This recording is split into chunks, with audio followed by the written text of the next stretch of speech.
How's it going, everybody? So we have a fun review today as we're finally talking part 1 of season 6 of Cobra Kai. I have been super pumped to get back into talking Cobra Kai on the channel with you guys, even if it is a little bit bittersweet that this is the final season of this series, but at least on the bright side, we have a long time that this final season is broken up into 3 parts that are being chopped up all throughout this year and the next year, so we still have a lot of time to marinate, build a big overarching conclusion. Just to let you guys know off the bat, because the review is going up as the episodes drop on Netflix, some of the things I'm going to be discussing are semi-spoilery, but I'm not going to go into full in-depth spoilers until the very end of the video, so if you want to talk about full spoilers for what happens in part 1, make sure you stick around until the very end of the video. Part 1 of season 6 is an interesting transitional period for this series, since for the first time, there's this level of peace and camaraderie amongst everyone in the cast. So at one point in time, we're bitter rivals, but now that Silver's Cobra Kai is taken down, there isn't as much desire to be foes anymore. Most of that is reflected early on in the story for part 1. This surreal feeling that you have seeing Robbie and Miguel hang out as friends, go on double dates with Sam and Tori, on top of seeing Johnny, Daniel, and Chosen all united under one dojo, teaching everyone in preparation for the tournament. It's great to see all these characters maturing, even if it does make me feel a little bit old, seeing them all preparing for their futures after high school. Some of these kids have full-blown 5 o'clock shadow. Many of them have hit pretty big growth spurts. Kenny especially. Kenny is way taller now. That maturity carries over into how the kids and the adults deal with their issues. Even despite, for the most part, these characters being on the same page, there's just bound to be some level of clashes of personalities. Johnny and Daniel especially still have their disagreements on how to train for the tournament, but now work through their issues in a much more mature fashion compared to usually just fighting it out. That doesn't mean, though, that there's a shortage of badass, intense fights throughout part 1. Pretty much as per usual, the fight choreography in Cobra Kai is top-notch. You can tell they put a lot of effort into staging these fun set pieces to show off the martial arts. The big fight at the frat house was probably the most fun fight of part 1. It's been evident since day 1 how much the people behind Cobra Kai adore the Karate Kid franchise. In fact, they brought back Ben Barnes again, and he has this amazing one-on-one fight between him and Johnny. It gave me something that I always wanted as a longtime fan of the franchise. I'm sure many fans of Karate Kid are going to be ecstatic when they watch that battle. The best of all the face-offs, though, do come in the trials created to decide who's representing Miyagi-Do in the tournament, since unfortunately only 6 of these kids can compete in the tournament underneath Miyagi-Do, and all of these kids are hungry, eager to prove they deserve a spot, doing whatever they can to make it, some of them even resorting to shady tactics to get a leg ahead in the competition, which adds a juicy tidbit to the drama ongoing throughout part 1. Admittedly, if you're a fan of Cobra Kai, you kind of had an idea of the majority of the 6 kids that were going to be representing Miyagi-Do in the tournament. However, it isn't completely predictable, so I will give them that there is a curveball or two. Every so often while they're going through these trials, we do cut to Kreese and Kim Daeun regrouping, training this brand new set of Cobra Kai students to compete in the tournament. For as awesome as it is seeing them combine their forces to take on Miyagi-Do in the tournament, it feels extremely disconnected to everything else that's going on, mostly because they are in a completely separate location from everyone else. Occasionally they have them doing some pretty weird stuff. There's one episode where Kreese kind of goes on a Luke Skywalker Empire Strikes Back vision quest. I kid you not, he goes into a cave and hallucinates a battle between him and Johnny Lawrence. I did really like them delving more into Kim Daeung's backstory, establishing this long-time connection that she has with Kreese. All of their scenes together are great, I just wish they were integrated better in the overall plot going on. Kreese especially still is his usual fantastic self, even molding a new protege named Quan, which is interesting that we're still introducing some new players into the table, and I kind of like Quan so far from the screen time. I think he has a lot of potential. The battle that he has to prove himself is pretty wild. This might be a minor nitpick, I'm not sure if people are going to bring this up or not, but I find it kind of hard to believe that Kreese is able to travel across the world if he's supposed to be this wanted fugitive. I don't believe we ever see how he gets around, he kind of just teleports places. In one episode, he's off talking to Kim Daeung and the Cobra Kai student, and he's traveling across the world to talk to Tori, then he ends up traveling to Spain for the Sekai Taikai tournament. Well, I don't know how he's able to have managed to evade the law of the entire world, but maybe they'll explain that, maybe they won't. Stuff like the Kreese Vision Quest was something I was concerned about going into this final season because overall they have 15 episodes, which is 5 more than they usually have, and I was wondering how they're going to utilize all this extra time. My concerns early on were warranted. The first few episodes of part 1 don't really move the needle overall as far as preparing for the tournament. Some of the events in those episodes are fun, but I don't know if necessarily I needed stuff in the episodes like Johnny and Chosen going to look at houses, Johnny doing a sleepover with Tori, Sam, and Devin, trying to see if Sam and Tori actually are friends, and unfortunately even some of the stuff revolving around Daniel discovering secrets that Mr. Miyagi kept from him all his life. I didn't completely hate any of this stuff, but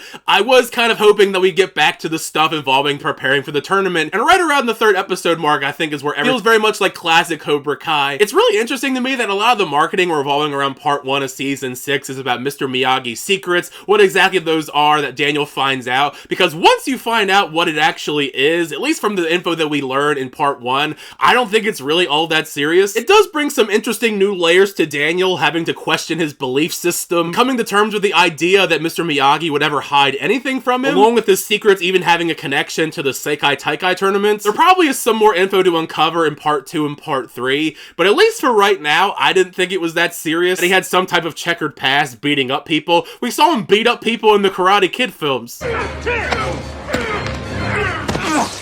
With this expanded cast of characters, it is kind of tough for all of the kids to get moments to shine. Some of them managed to have some pretty interesting arcs even early on in part 1. Miguel particularly feeling the stress of balancing responsibilities of getting into college, his family, and the tournament. Besides him, Tori probably has the most interesting arc. It has the most complexity to it due to the emotional curveballs thrown into her personal life that really pulls at your heartstrings, but at the same time, the conclusion of where we take Tori leading into part 2 might upset some fans because it feels like we're undoing a lot of her character arc. On the flip side, some of these characters don't really have much arc at all anymore. Sam and Robbie in particular don't really have much to do. They still have a few good moments here and there, but it seems like, at least for now, they don't know yet what to do with their characters now that they're not rivals to Miguel and Tori. The only characters I was kind of divisive about with the way that they're developing in part 1 were Hawk and Dimitri, because over time it seems like their personalities have kind of flip-flopped. Hawk definitely still has a few moments to shine. As we've seen these last couple seasons, I think it's a shame that over and over again this show does Hawk kind of dirty, and once again that kind of is the case here in part 1. Being a part 1 out of 3, it is really all about building the foundation for big stuff to come. I think part 1 does a pretty great job all around putting the pieces into place, since we do leave off part 1 heading into the Sekai Taikai tournament, which has me really anticipating November when part 2 finally comes out. For as much as I love Cobra Kai, I do kind of hate this new model that Netflix and a lot of streaming services are going with, where we're breaking up these seasons into multiple parts. Because selfishly, I had a great time with part 1, but I do want to get the next 5 episodes almost immediately with where we leave off. I was going to go in depth a little bit more with some spoilers towards the very end, some things that I did want to get out of the way. First one of all